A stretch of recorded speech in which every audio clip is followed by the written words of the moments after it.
A terrified bride ran into the middle of the highway at 2 in the morning, and the man who stopped for her was far more dangerous than the people chasing her.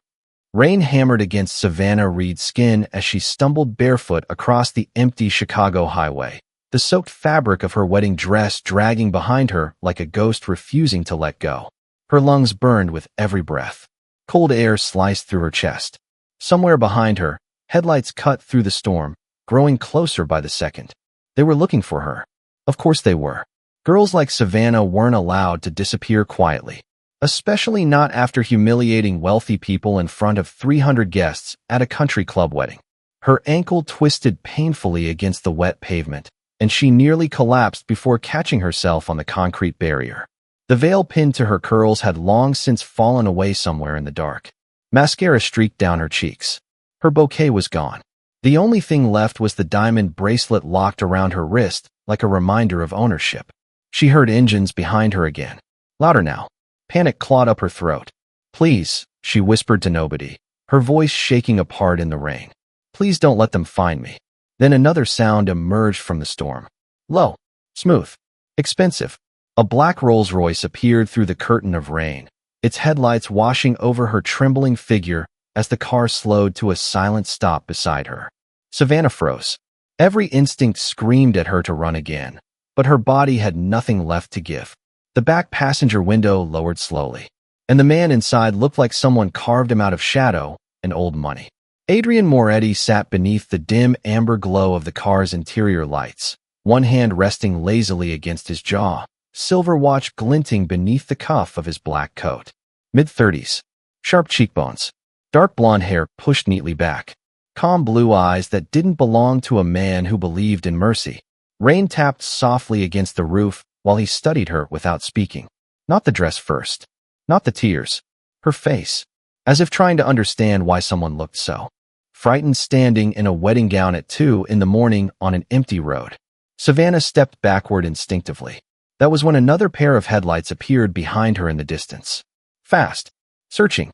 Adrian noticed them immediately. Of course he did. Men like him noticed everything. One of the security men in the front seat glanced into the mirror. "Boss," he muttered quietly. Adrian never looked away from Savannah. "I know." The approaching lights reflected in the rainwater around her feet like fractured glass. Savannah's breathing became uneven again. "Please," she said softly, wrapping her arms around herself. "Don't let them take me back." Silence. Just the storm.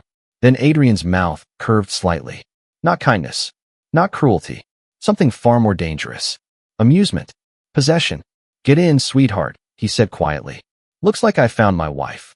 And somehow, hearing those words from a stranger frightened her less than the thought of the men coming down that highway behind her. The door closed with a soft mechanical sound that somehow felt louder than thunder.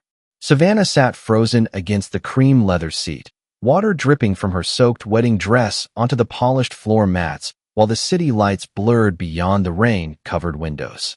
Nobody inside the car spoke. Not the driver. Not the massive security guard in the passenger seat. And not Adrian Moretti, whose calm silence filled the entire vehicle more completely than noise ever could. Savannah kept her hands clenched tightly in her lap to stop them from shaking. Her grandmother used to say dangerous men were the quiet ones. The men who never needed to raise their voices because the world already moved aside for them. Adrian had not spoken again after calling her sweetheart. Somehow that made him even more terrifying. The Rolls-Royce glided through downtown Chicago like the storm itself parted to let it pass. Savannah stared at her reflection in the darkened glass. Wet curls clinging to her skin. Torn lace sleeves. Smudged makeup. She looked nothing like a bride anymore. Just a girl who had run out of places to hide. Adrian finally spoke without looking at her. "Who was chasing you?" His voice was low and smooth, carrying the faintest trace of an Italian accent beneath the polished control. Savannah swallowed hard. "My fiancé's family." Adrian's gaze shifted toward her slowly. "You ran from your own wedding." It was not a question. She nodded once. Shame burned hot beneath her skin. "Why?" Her fingers twisted tighter together automatically. The same nervous habit she had carried since childhood whenever wealthy people demanded explanations from her. "Because I did not want to marry him." The security guard in the front seat glanced back briefly, almost surprised by the simplicity of the answer. Adrian did not react at all. Outside, the skyline shimmered through rain and fog. Savannah remembered another rainy night 15 years earlier. She had been 11 years old, standing beside her mother's hospital bed while unpaid bills piled on the plastic chair beside them. 3 months later, her mother was gone. 6 months after that, Savannah was sent to live with distant relatives outside Atlanta who constantly reminded her she should feel grateful they took her in at all. Grateful meant cleaning floors before school. Grateful meant ironing clothes until midnight. Grateful meant smiling politely while being treated like unpaid staff inside someone else's home. By 16, she cooked, cleaned, babysat, and answered to whistles from across the room like a servant nobody bothered to name properly. Pretty girls should learn to be useful, her aunt used to say while handing her another pile of laundry. When Savannah turned 26, usefulness became a business arrangement. Her aunt's gambling debts quietly transformed into an engagement dinner with a man twice Savannah's age. Richard Holloway. Wealthy. Connected. Smiling in ways that made her stomach tighten. The wedding had not been about love. Everyone knew it. Even the guests pretending to celebrate beneath crystal chandeliers and white roses. She still remembered standing in the bridal suite an hour earlier while one of Richard's sisters adjusted Savannah's necklace and laughed softly. At least you finally get to stop pretending you are better than where you came from. Savannah had smiled politely because girls like her survived by swallowing humiliation quietly. But when Richard leaned into her ear during the ceremony rehearsal and whispered, "After tonight, you belong wherever I decide," something inside her finally broke. The car slowed beneath the glowing entrance of a towering glass building overlooking Lake Michigan. Savannah's breathing faltered slightly as uniformed staff rushed beneath umbrellas toward the vehicle. Adrian adjusted the cuff of his black coat calmly before looking at her again. "One thing before we go upstairs," he said quietly. "Nobody here asks questions unless I allow it." Savannah nodded quickly. "Yes, sir." Adrian studied her for a moment too long. Then his eyes lowered briefly to the bruised red marks left by tight bracelets against her wrist before returning to her face. "You apologize too much," he said coldly. "That usually means somebody taught you that your suffering keeps other people comfortable." The car door opened beside her. And for the first time all night, Savannah did not know what frightened her more. The people she escaped from, or the man who had decided to keep her. The penthouse elevator opened into silence so luxurious it felt unreal. Savannah stepped carefully onto polished black marble floors, terrified her soaked dress would stain something she could never afford to replace. Floor-to-ceiling windows stretched across the enormous Chicago skyline, while soft jazz drifted quietly through hidden speakers somewhere overhead. Everything smelled faintly of cedarwood, expensive cologne, and rain carried in from the storm. She had spent most of her life cleaning houses owned by rich people, but this place felt different. Not warmer, just controlled. Every piece of furniture sat exactly where it belonged. Every light glowed with deliberate softness. Nothing here happened by accident. Adrian walked ahead without urgency, removing his black gloves one finger at a time, while 2 security men followed several steps behind. Staff members appeared almost instantly from different corners of the penthouse. A gray-haired house manager. 2 maids dressed in dark uniforms. A young man carrying a tablet. Every single person stopped moving the moment they saw Savannah standing beside Adrian in a ruined wedding gown. Nobody spoke, but Savannah felt the shock ripple through the room anyway. Adrian handed his coat to one of the staff without looking away from Savannah. "Prepare the East guest suite," he said calmly. "Dry clothes, food, medical supplies for her feet." The older house manager hesitated almost imperceptibly. "Sir, the East suite?" Adrian slowly turned his head toward him. The older man immediately lowered his eyes. "Right away, Mr. Moretti." Savannah stood frozen near the elevator doors, water pooling beneath her bare feet. She did not belong here. Every instinct inside her screamed that this was temporary. Dangerous men did not rescue women like her out of kindness. They collected favors, debts, ownership. Adrian loosened the cufflinks on his white dress shirt as he crossed the living room. "Nobody asks her questions," he said flatly to the room. "Nobody discusses her presence outside this penthouse. And nobody touches her without permission." The words landed softly, but the effect was immediate. The staff straightened instantly. One of the younger maids glanced nervously toward Savannah before quickly looking away again. Understood, sir. The house manager answered quietly. Adrian finally looked back at Savannah. You are safe here tonight. Tonight. Not forever. Somehow that honesty frightened her less than fake reassurance would have.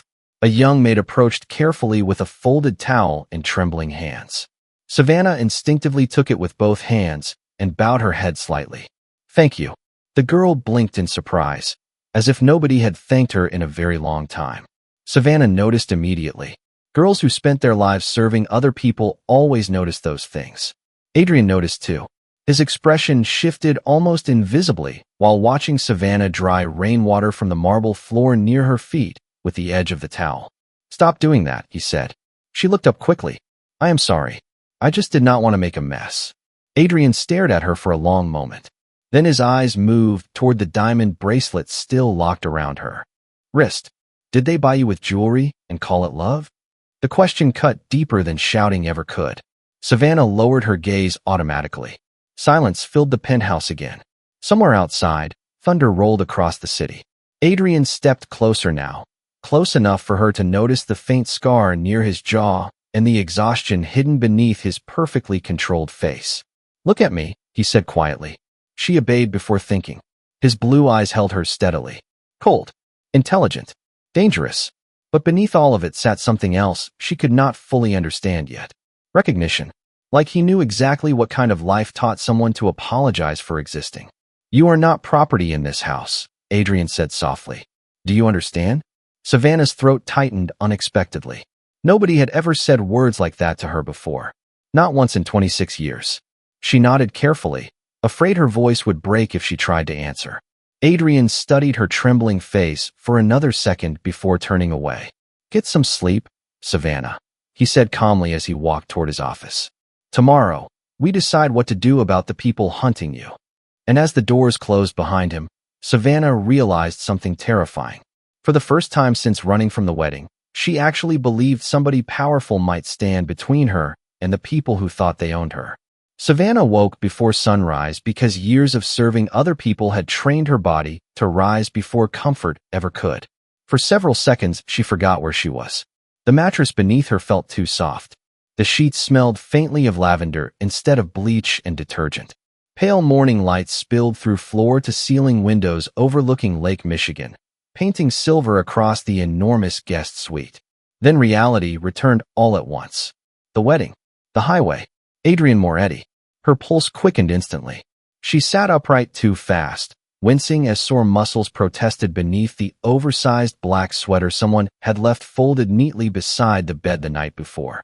On the marble nightstand sat a tray of untouched food covered carefully to keep warm. Savannah stared at it. Uncertainly. Fresh fruit, eggs, toast, coffee. Nobody had ever prepared breakfast for her before without expecting labor in return. Her stomach twisted with guilt at the sight of expensive food waiting solely for her. She quietly climbed out of bed and immediately began making it with military precision out of pure instinct. Hospital corners. Smooth sheets. Pillows fluffed twice. By the time she finished, the room looked untouched. Safe. Controlled. Like nobody vulnerable had slept there at all. A soft knock interrupted her thoughts. The older house manager entered carrying a garment bag and several shopping bags from luxury stores Savannah only recognized from advertisements she used to pass at bus stops. Mr. Moretti requested these for you, he said politely. Savannah immediately shook her head. Oh no, I cannot accept all this. The older man blinked once. Miss Reed, refusing something Mr. Moretti already paid for would create a larger problem than accepting it. Savannah lowered her eyes quickly. I am sorry. I did not mean to cause trouble. The manager studied her quietly for a moment before setting the bags down near the bed. You really do apologize for breathing, do you not? Before she could answer, another voice appeared behind him.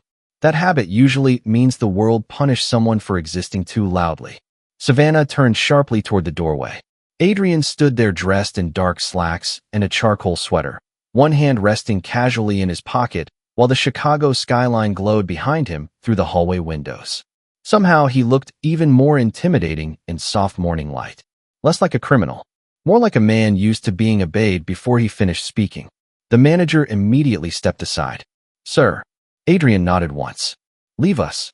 The older man disappeared silently. Savannah straightened instinctively, hands clasped together nervously in front of her. Good morning, sir. Adrian's eyes drifted briefly toward the perfectly made bed, then toward the breakfast tray she had not touched. You cleaned the room before eating. It was not judgment, just observation. Savannah felt heat creep into her cheeks. I did not want your staff thinking I was ungrateful. Adrian walked slowly farther into the suite, studying every detail without appearing to move much at all. My staff is not your concern. He stopped near the untouched tray. And neither is earning your right to food. The words landed heavily inside the quiet room.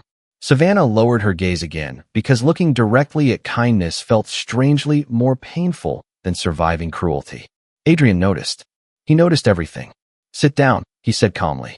Savannah obeyed immediately, perching nervously at the edge of the dining chair. Adrian poured coffee into a porcelain cup himself before placing it in front of her. The gesture felt so intimate and unexpected that she almost looked behind her to see who it was actually meant for. You are shaking, he observed quietly. Savannah wrapped both hands around the warm cup. I am sorry. Adrian exhaled once through his nose, almost amused now. There it is again. He leaned one shoulder against the marble counter while watching her carefully. Tell me something honestly, Savannah. When was the last time somebody took care of you without expecting payment afterward? The question hit her harder than shouting ever could. Memories flickered instantly. Cleaning rich neighbors' homes for grocery money at 14. Sleeping on laundry room floors during family parties because guests needed her bedroom. Smiling politely while carrying trays during her own engagement dinner because her aunt said she looked more useful serving food than sitting with guests. Savannah swallowed hard. I do not remember. Silence settled between them. Not awkward. Heavy. Adrian's jaw tightened slightly before he reached into his pocket and removed a slim black phone. Your fiancé's family filed a missing persons report 3 hours ago, he said flatly. Savannah's face lost color immediately. They are calling you unstable, manipulative, dangerous. Her fingers tightened around the coffee cup until her knuckles ached. Adrian watched the fear return to her eyes. Then his voice dropped colder. Controlled. Unfortunately for them, he said softly. They made the mistake of trying to hunt someone inside my city. And for the first time since arriving, Savannah realized Adrian Moretti was not simply offering her shelter. He was drawing a line. By evening, the storm over Chicago had faded into a cold silver drizzle that streaked softly against the penthouse windows. Savannah stood alone near the massive kitchen island wearing one of the simple cream sweaters the staff had purchased for her that morning. The fabric still felt unfamiliar against her skin. Too soft. Too expensive. She kept tugging carefully at the sleeves as if afraid she might ruin them just by wearing them too long. The penthouse was quieter tonight. Fewer footsteps. Fewer voices. Adrian had spent most of the afternoon inside his office while men in dark suits came and went carrying folders, tablets, and expressions too serious for ordinary business. Savannah tried not to look at them directly. Old survival instincts returned easily. Invisible girls lasted longer. She had offered twice to help the kitchen staff clean after dinner preparations, and twice they had politely refused under strict instructions from Mr. Moretti. That frightened her more than work ever could. A life without usefulness felt dangerous. She stood near the sink rinsing out her untouched teacup before anyone could do it for her when a low voice appeared behind her. You keep cleaning things that are already clean. Savannah nearly dropped the porcelain cup. Adrian leaned casually against the doorway wearing dark slacks and a black dress shirt with the sleeves rolled neatly to his forearms. The city lights behind him painted silver across the sharp edges of his face. Savannah lowered her eyes instantly. I am sorry. It is just a habit. Adrian walked slowly into the kitchen. Most habits come from survival. He glanced briefly at the empty cup in her hands. Did you eat dinner? Savannah hesitated too long. Adrian noticed immediately. That means no. I was not very hungry. Adrian looked unconvinced. You spent 20 minutes helping Rosa prepare food for everyone else. Savannah froze slightly. She had not realized he noticed things like that. Adrian noticed the hesitation too. Sit, he said calmly, gesturing toward the marble island. Sir, I really do not want to inconvenience anyone. Savannah. His voice sharpened just enough to stop her completely. Sit down. She obeyed quietly. Adrian moved through the kitchen with surprising familiarity, removing plates from warming drawers while soft jazz played faintly from somewhere deeper inside the penthouse. He placed a perfectly cooked steak, roasted vegetables, and fresh bread in front of her like it was the most normal thing in the world for a man like him to serve dinner personally. Savannah stared at the plate uncertainly. This is too much. Adrian poured sparkling water into a crystal glass. It is dinner, not a hostage negotiation. Despite herself, a tiny laugh escaped her before she could stop it. The sound surprised both of them. Adrian's expression shifted almost imperceptibly at hearing it. Savannah immediately covered her mouth. Sorry. Adrian leaned one hand against the counter, watching her carefully now. There you go again. The room softened into silence for a moment while rain tapped gently against the windows overlooking Lake Michigan. Savannah carefully tore off the smallest piece of bread possible instead of touching the steak. Adrian noticed instantly. Why are you eating like you were trying to disappear? She looked down at her plate. I'm not used to food like this. Meaning? Savannah swallowed hard. Usually when expensive food was around, it meant guests were eating first. By the time everyone finished, there was not much left. Adrian's jaw tightened faintly. And nobody thought there was something wrong with that? Savannah gave a small shrug that somehow hurt more than tears would have. People only notice unfairness when it happens to someone they consider important. Silence settled heavily between them. Adrian stared at her for several long seconds before speaking again. Softer this time. Who taught you that you do not deserve good things? Savannah's fingers stilled against the edge of her plate. The answer came instantly in her mind. Every room she had ever cleaned. Every insult disguised as advice. Every person who praised her obedience more than her dreams. But saying it aloud felt impossible. So she simply whispered. Nobody had to teach it. I learned. Adrian's eyes darkened slightly at those words. He looked away toward the rain-covered skyline for a brief moment before returning his attention to her. That may be the saddest thing you have said so far. Savannah lowered her gaze again, embarrassed by the sudden tightness in her throat. Then Adrian quietly picked up the steak knife, cut the food into smaller pieces himself, and slid the plate gently back toward her. Eat, Savannah, he said calmly. Nobody in this house is waiting for your leftovers. And somehow, that simple sentence nearly broke her heart. 3 days passed inside Adrian Moretti's penthouse, and for Savannah, safety began to feel more dangerous than fear ever had. Fear she understood. Fear had rules. Stay quiet. Stay useful. Stay small enough that nobody noticed your pain. But kindness without conditions felt unfamiliar enough to make her nervous every waking hour.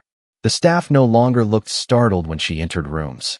Rosa, the head cook, had started leaving fresh tea near the library windows because Savannah always drifted there in the evenings to watch snow clouds gathering over Lake Michigan. The younger maid smiled at her now. One even complimented her hair that morning, and Savannah had nearly cried in the hallway afterward because nobody had ever said something kind to her without mockery attached to it later. Adrian remained impossible to understand. Some days he barely spoke more than a few sentences to her. Other days she would look up and realize he had been quietly observing her for several minutes from across the penthouse while pretending to read reports or answer calls. He noticed everything. The way she folded blankets after sitting on the couch. The way she instinctively cleaned coffee rings from tables before staff could see them. The way she froze any time someone raised their voice nearby, even if they were only laughing. It was late afternoon when the peace finally cracked. Savannah had just finished helping Rosa arrange flowers in the dining room when the sound of angry voices echoed faintly from the penthouse entrance. Her entire body stiffened instantly. Survival. Instincts were faster than thought. Rosa noticed immediately. Stay here, she whispered softly. But Savannah already recognized that voice. Richard Holloway. Her stomach dropped so violently she nearly lost balance. You are harboring my fiancé. Richard snapped somewhere beyond the hallway. I have every legal right to retrieve her. Another voice answered calmly. Adrian, you entered my building without permission. Be careful not to confuse confidence with safety. The dining room fell silent. Savannah's hands trembled so badly the flower stem slipped from her fingers onto the marble table. Rosa touched her arm gently. Do not go out there. But fear had already rooted itself deep inside Savannah's chest. Because men like Richard never stopped when told no politely. They simply became crueler. Footsteps approached. Fast. Then the dining room doors opened. Richard Holloway stood there in an expensive navy coat with irritation carved across his handsome face. Behind him stood Savannah's Aunt Denise, eyes sharp with fury and embarrassment. The moment Denise saw Savannah, her expression twisted immediately. There she is. Savannah instinctively stepped backward. Richard exhaled dramatically like a disappointed parent dealing with a difficult child. Savannah, sweetheart, enough of this. Sweetheart. The word made her skin crawl now. You embarrassed everyone, Denise hissed. Do you have any idea what people are saying about this family? Savannah opened her mouth, but no sound came out. Years of being talked over had trained silence into her bones. Richard took a slow step closer. Come home. Home. That word felt even crueler somehow. She said no. Adrian's voice cut cleanly through the room. Every head turned instantly. Adrian entered without hurry, one hand sliding calmly into the pocket of his charcoal slacks, while two security men remained behind him near the doorway. The atmosphere shifted immediately. Richard straightened slightly, forcing confidence back into his posture. Mr. Moretti, he said carefully, this situation does not concern you. Adrian's pale blue eyes moved lazily toward him. A frightened woman standing inside my home tends to become my concern very quickly. Denise scoffed loudly. You do not understand her. Savannah gets emotional. Dramatic. She always has. Adrian finally looked directly at Savannah then. Really looked at her. Her trembling hands. Her lowered eyes. The fear she was trying desperately to hide. Interesting, he said softly. Because from where I am standing, she looks less dramatic and more exhausted. Richard's jaw tightened. She belongs with her family. Silence. Heavy. Dangerous. Adrian's expression did not change at all. But when he spoke again, his voice dropped low enough to freeze the entire room. That is a very unfortunate choice of words. Savannah felt the air leave her lungs as Adrian slowly stepped beside her, close enough that she could feel the quiet certainty radiating from him like armor.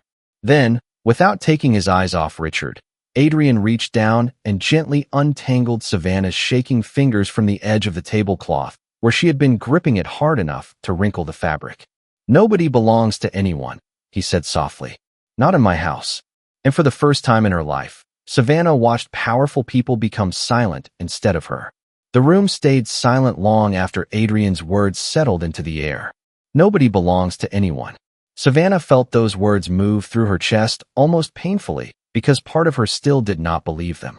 Denise recovered first, crossing her arms tightly over her expensive cream coat while glaring at Savannah like she was an embarrassing stain the family could not wash out. You are being manipulated, she snapped sharply. This is exactly why girls like you need guidance. Adrian's expression remained perfectly calm. Girls like her.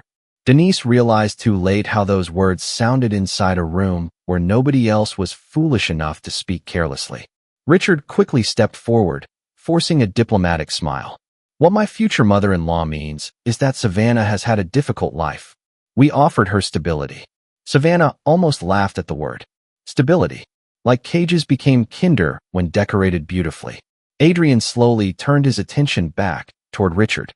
Interesting, he said, softly. Because terrified women rarely flee stability barefoot in the middle of a thunderstorm. Richard's jaw flexed. This wedding joined two respected families. No, Adrian replied calmly. It purchased silence from one desperate woman. The dining room went deathly still.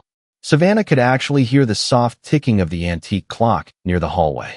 Richard's polite mask slipped for half a second, just enough to reveal irritation underneath. You are overstepping, Mr. Moretti. Adrian's eyes hardened slightly. You entered my home accusing a frightened woman of belonging to you. Let us not discuss overstepping. Denise scoffed again. Savannah would have nothing without our family. The words struck Savannah with familiar precision because she had heard versions of them her entire life. You should be grateful. Nobody else would want you. We gave you a roof. We fed you. Every kindness carefully weaponized into debt. Savannah lowered her gaze automatically, shame curling instinctively through her stomach before she could stop it. Adrian noticed immediately. He always noticed. And something cold shifted behind his eyes. That is enough, he said quietly. Nobody raised their voice.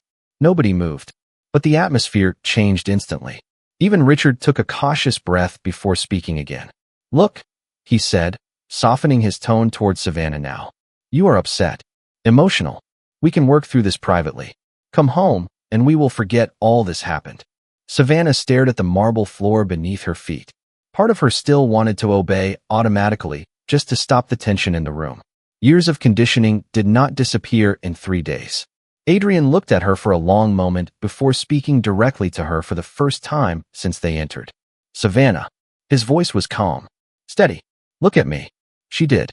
Adrian stepped closer, standing beside her rather than in front of her. Not blocking her. Giving her the choice to move if she wanted. Do you want to leave with them? The question felt almost unbearable because nobody had asked what she wanted in a very long time. Savannah's throat tightened painfully. Richard watched her carefully now. Denise looked furious already. The entire room waited. But Adrian waited differently. Without pressure.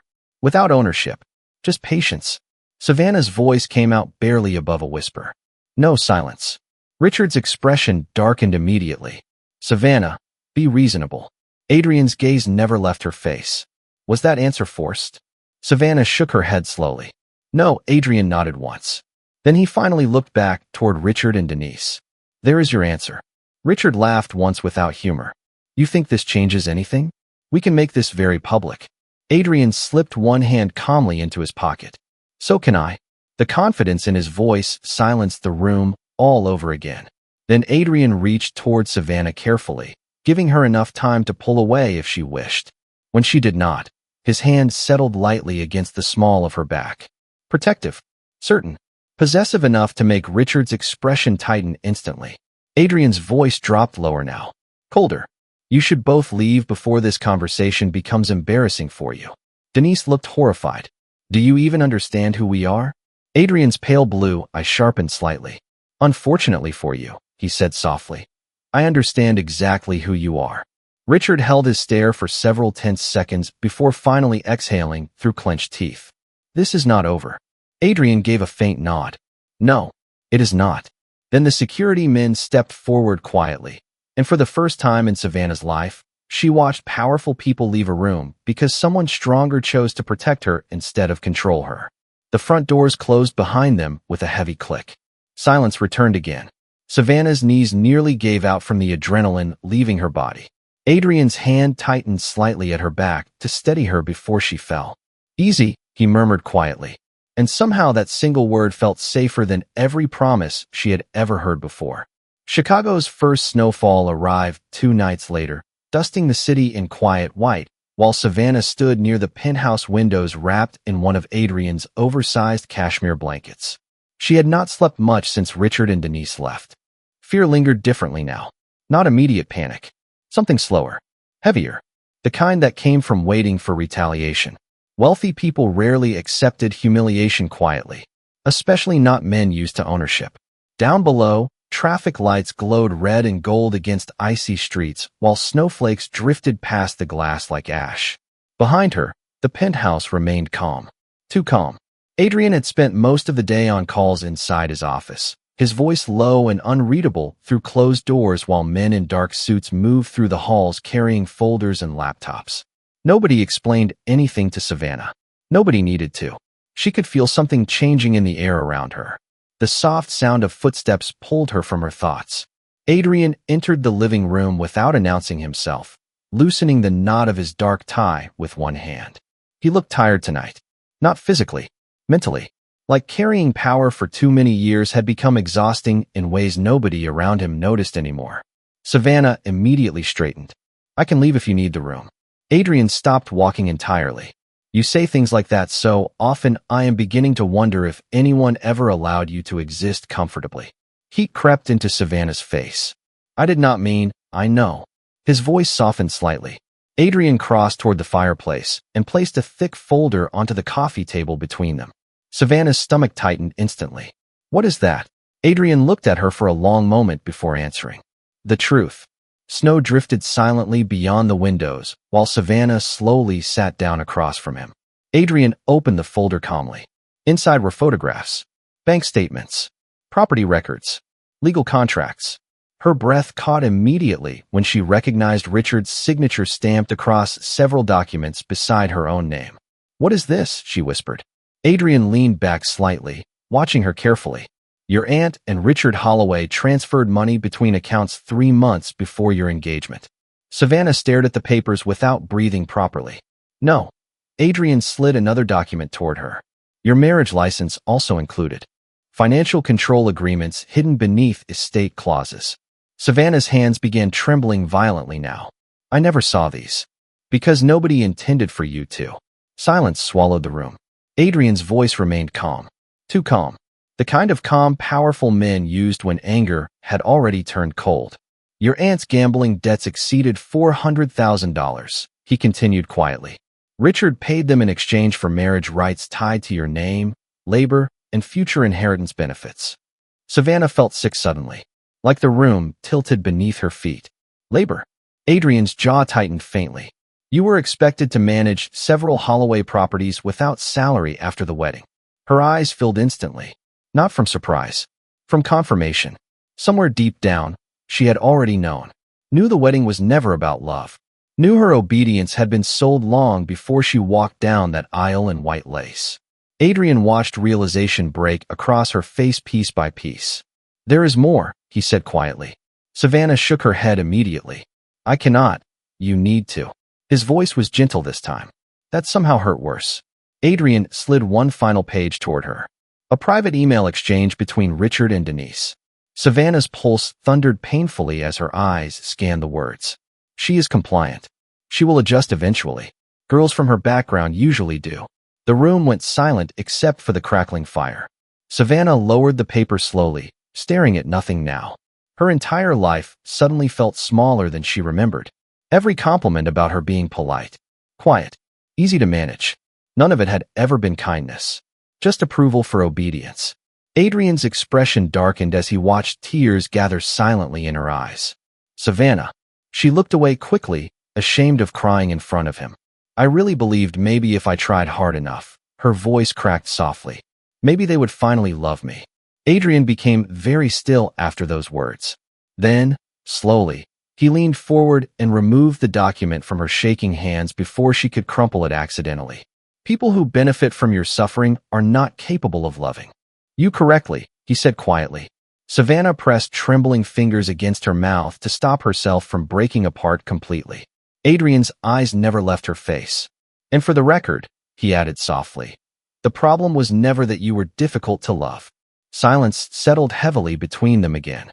Snow continued falling outside the windows while Savannah sat there crying quietly for the first time in years without anyone calling her dramatic for it. And Adrian Moretti stayed beside her the entire time without asking her to hide it. 2 weeks later, Chicago glittered beneath fresh snow and golden Christmas lights while Savannah stood alone in the East guest suite folding the last of her borrowed sweaters into a small suitcase. The room no longer felt unfamiliar now. That was the problem.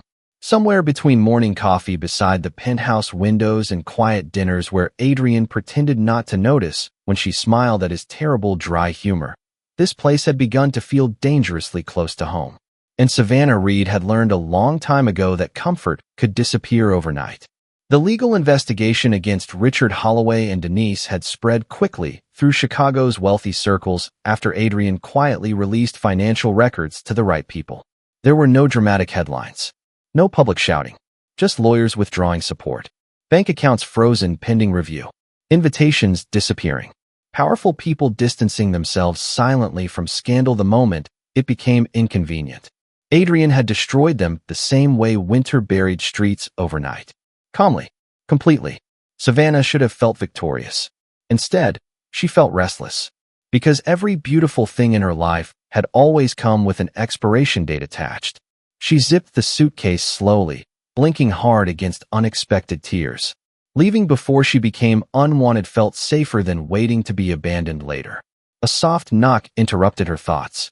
Savannah quickly wiped beneath her eyes. Come in. The door opened, and Adrian stepped inside wearing a dark wool coat dusted lightly with snowflakes. His pale blue eyes immediately moved to the suitcase beside the bed. Silence settled across the room. Heavy. Controlled. You are leaving, he said quietly. It was not anger. Somehow that hurt more. Savannah forced herself to nod. I think it is time. Adrian closed the door behind him slowly. Time for what? For me to stop overstaying kindness. The muscles along Adrian's jaw tightened almost invisibly. Is that what you think this was? Savannah looked down at her hands. People eventually get tired of carrying someone else's damage. Adrian stared at her for several long seconds before speaking again. Look at me. She did. Do I seem tired of you? The question stole the air from her lungs. Adrian stepped farther into the room, snow melting quietly against the shoulders of his black coat. You know what the strange part is? He said softly.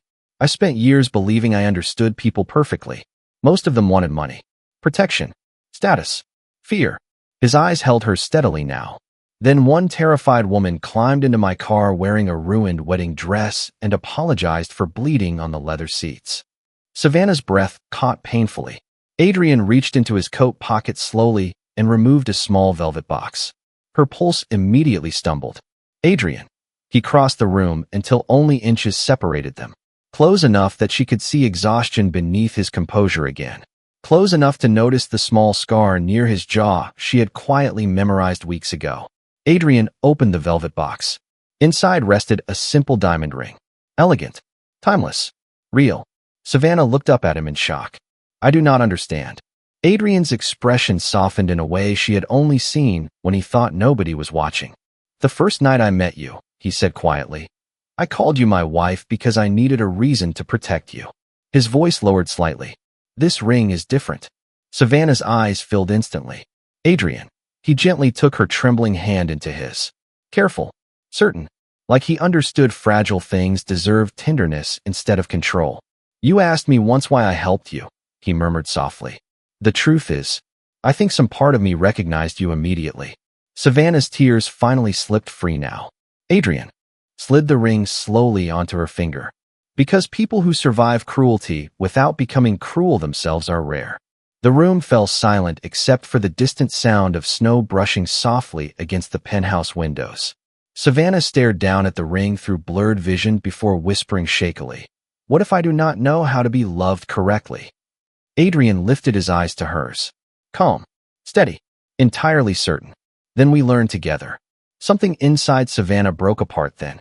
Not painfully, gently, like chains finally loosening after being carried too long. Adrian reached up slowly, brushing one tear carefully from her cheek with his thumb.